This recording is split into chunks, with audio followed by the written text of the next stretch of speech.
for something that I actually do have and tell me that I need to do something to be able to show somebody that I do have it when I'm showing it to you now, but it wasn't fast enough for you, and so now you're upset because, the way that I see it, the way that it feels to me is she was the one that was unprofessional from the very start of saying, here is a citation to you from me because you didn't have what I asked for within a half of a heartbeat.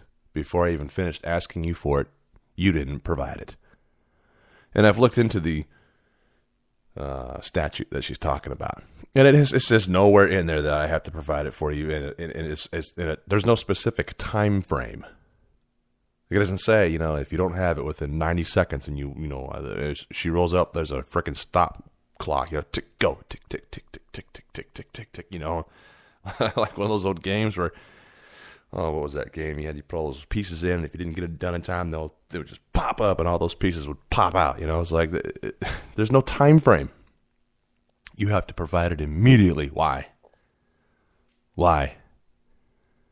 I mean, how long is a traffic stop going to take? How long is a citation that you're going to fill out going to take? And you can actually find out if I do or do not have the information because of the technology that we have today faster than I can probably show it to you. So my point is that I didn't give it to her fast enough. She's upset, and I'm not happy with it, and I'm trying to tell her, I've got what you're asking. So basically what I'm saying is this.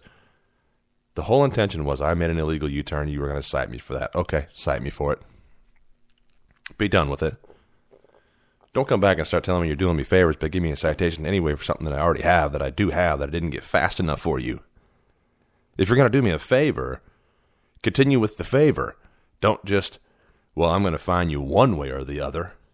You're either going to pay $100, $10, $15, or $150. Screw that. I'm not paying any bucks except for to an attorney. I mean, I don't want them having my money. I'll give it to an attorney. You know what? The guy worked for it, and not that she doesn't work for it, okay? But he studies for it, and he's one of those that, anyway, long story short, I pay him $120. So, I'm still out the money, but I won't have the points on my license.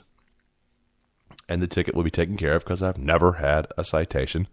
But I did make the mistake. And in the end of the conversation, it's, I'm glad, I'll see, she says, see you in court. And I'm like, oh, you're going to be there? Yeah.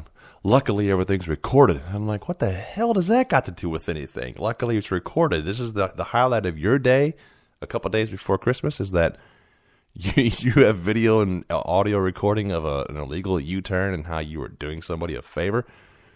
I mean, look at it yourself, lady. Go back and play the tape for yourself and realize that all I was doing was asking questions of you, and you were the one that was actually acting out, and you were the one that had the big ego, and you were the one that was angry. Okay, fine. Had I known you were going to be like that, I would have just taken the damn paper and just left, because I don't want to have to deal with somebody that's that way. I don't want to have to deal with that.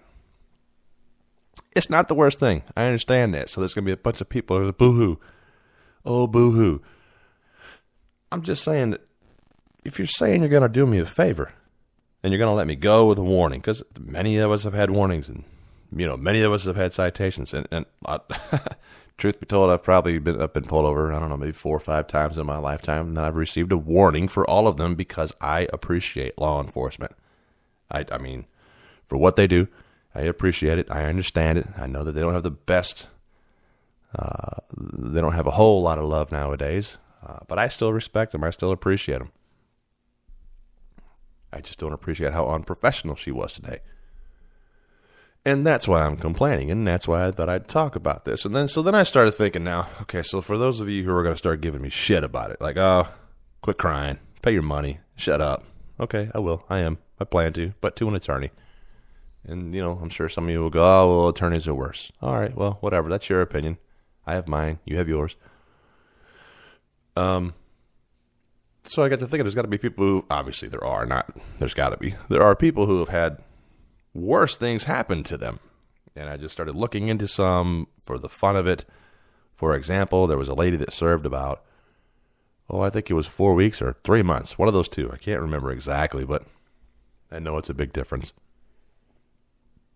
She had cotton candy in her car.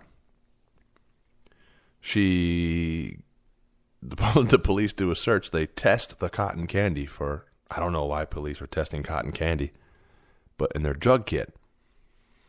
And it pops positive as crystal meth.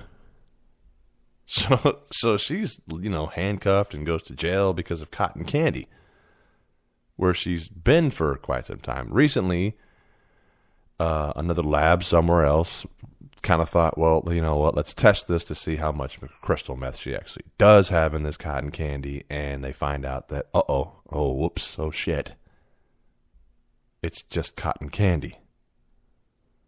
So now she's got a lawsuit, rightfully so, for being incarcerated for something that she, went to a state fair and purchased her some mall candy store and was in jail. I mean, she lost, your job, if you have a family. And I don't know if she had any prior convictions. I don't know if she is a crystal meth cotton candy drug smuggler. I don't have any idea, but the road kits that the police officers have, the company, she's suing them as well because apparently they have made the kit is faulty, meaning that apparently cotton candy will test positive for things. I don't know what else. And I've always wondered, says I get headaches often, and so I take instead of Excedrin, because I don't like taking pills, I'll take a powder like the BC powder or the Goodies.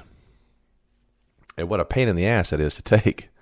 And like I said earlier, I got a beard. So if I'm driving in my car and I'm at a red light and I take this little packet and I have to, pour it in your mouth because it's a powder, and it's never an easy transition. It's always, it's a mess. It'll fall on your shirt, fall on your clothes, be on your face. And you literally have to look in a mirror, because then it looks like you, if you got pulled over, it would look like if you left it there, police officers are going to start searching your car because it looks like you're doing something you shouldn't be doing. Many times I've had it fall on my shirt and in my lap, and the powder will clump up sometimes. It doesn't smoothly just come right out of the little ramp that's designed to just pour into your mouth. It never happens that way. It's never that easy. So I've always wondered, hey, if I ever get pulled over and some officer's going to see this white packet, this little envelope thing that it's in full of white residue. So what I'm guessing is that, if they tested that, because it is in fact a headache medicine, it is a drug that is manufactured, is that also going to come up as a false positive? So it concerns me. That's all. It just concerns me. So what else is being, tested and found to be something that it's not? Hey, is that a Snickers bar over there? It is. Well, let me see it. What the hell for? You've seen many comedy movies where the police officer will will ask for what it is they see, and next thing you know, they're stoned, or I think it was Dumb and Dumber, where he thinks it's like moonshine or whiskey or something. He drinks it, but it was actually where they were. They were peeing in it. So anyway, yeah, she's a Grinch. She's a dang Grinch. And I'm not, when I say this, I'm not exaggerating. She signs she's like, here you go. This is what it is. And I'm like, all right. And she's just talking, and she's really mean. And she walks away. She's going to her car. And I'm like, are we done? And I even asked her, hey, are we done? And she's like, yes. I'm like, oh, well, you didn't even tell me to have a nice day. She's like, yeah, have a Merry Christmas, and then gets in the car and then proceeds to park a couple of parking spaces away. So you obviously had time. You could have answered my questions. You could have been more professional. You could have stuck around for a little bit and maybe helped out just to educate me and help me to understand or be understanding of my situation. Hey, I'm not from here. I live in a different area of Florida. Everywhere that I know of in Florida, you can do a U-turn. I did not see the no U-turn signs because my GPS did not. I didn't think I was going to be turning. Thought I was going to be going straight for 1.6 miles. And it just, all of a sudden, take a U-turn. And I'm like, oh, shit. So, get over, take a U-turn. But I did go back down that street afterwards. And I'm like, what U-turn signs? I didn't see any no U-turn signs. Well, they were there. About 2 miles worth of no U-turn signs almost at every left turn. And I missed it because I wasn't looking at it. But they were there.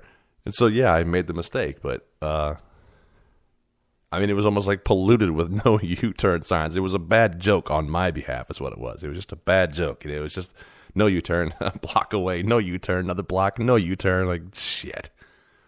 So I just feel like it was destined to happen that way for me today because that area, that stretch of road, it's, I mean, I guess you can call it a downtown. It's more like a, strip malls on each side and a couple traffic lights and, a whole bunch of no left turns and no U-turns, but, there's actually like left turn lane thingies to be able to, the little curbs to be able to two-turn left and whatever. So I thought, well, that's not going to help me. I'm not going to get out of that way, because, yep, there they are. But let's talk about Apple Maps then for a moment. Okay, so if I have my little Apple iPhone and here I am and I'm using it and it's so smart that it knows when there's construction. It knows when there's a traffic delay. It knows about how long it's going to be in that traffic delay. It knows what the speed limit is in the area.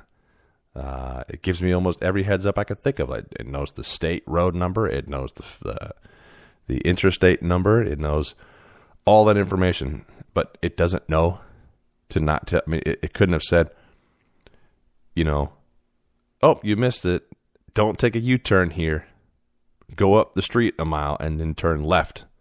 Then redirect me back. So, hey, if a lady can get arrested for cotton candy and do some time in jail for a false positive on a roadside drug testing kit with the law enforcement, then maybe I should have my attorney look into Apple Maps and sue their asses for that damn phone and that map app not letting me know not to make a U-turn there.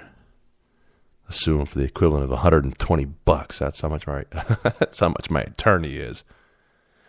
Yeah, it is what it is. I'm just bringing it to your attention. People have had worse. I understand that. There was only one story I could think of, which was, that I looked into, and the cotton candy lady. There's more I could definitely talk about, but to all you police officers out there, I understand your job's hard, okay? I understand that you work long hours. I do too. I know you have bad days. I know you have personal lives. I know that things happen in your personal lives, and I know that you're human, and I know that you have compassion. Not all of you. There's some crooked-ass ones out there, and there's some bad ones out there, just like there's bad anybody in any career field, including, military. When I was in, I used to call them shitbirds. I would say on that moment how she was acting as a shitbird. She could have had some compassion. She could have been, how much time would it have taken her to be able to say to me, oh, you do have that. Oh, 5 minutes has gone by. Oh, you didn't have it when I needed it right at that moment. Well, that's okay, honey. No worries. Merry Christmas. Because she told me Merry Christmas at the end of it in a bitchy, angry way. You couldn't have just smiled and said Merry Christmas. I even asked her, you having a bad day? Maybe that was where I had a problem. Maybe that's where she got, no, I'm fine. That's what she said. I'm fine. Right. That's why you said it in that way. You're fine. Okay. You're not mad. Sure. Sure you're not. Yeah, and I'm wasting your time, and you don't have time to be able to have some compassion. And probably because you got to work Christmas. She probably found out this week she's got to work Christmas, so she's not going to be able to be with her kids and her family or something like that. So that's probably why she's pissed. And I'm sorry that you had to deal with that, officer. I won't give your name out. But I do plan on, letting Temple Terrace maybe take a listen to this if they choose to. I'm not trying to embarrass you. I'm just asking you for just have some understanding. We all have bad days. We're humans. I get it. It sucked for you, but you don't want to admit that it sucked for you because you probably just learned you had to work Christmas because you're in law enforcement. You chose that. I chose it too. I did it for 4 years in the military, and there were times where it sucked. Sucked horribly, and I had bad days, and I could have taken it out on people, and I remembered my training. I remembered being taught that your personal life and your bad days cannot transfer over while enforcing the law. If you wanted to write me the damn U-turn that I made a mistake ticket, then write me the damn U-turn I made a mistake ticket. Don't come back telling me you're doing me a favor. And then say, here, I'm going to give you a citation for something that you have. And the only way you can get out of this citation for something that you have is to prove that you have it to somebody else besides me here and now. So if I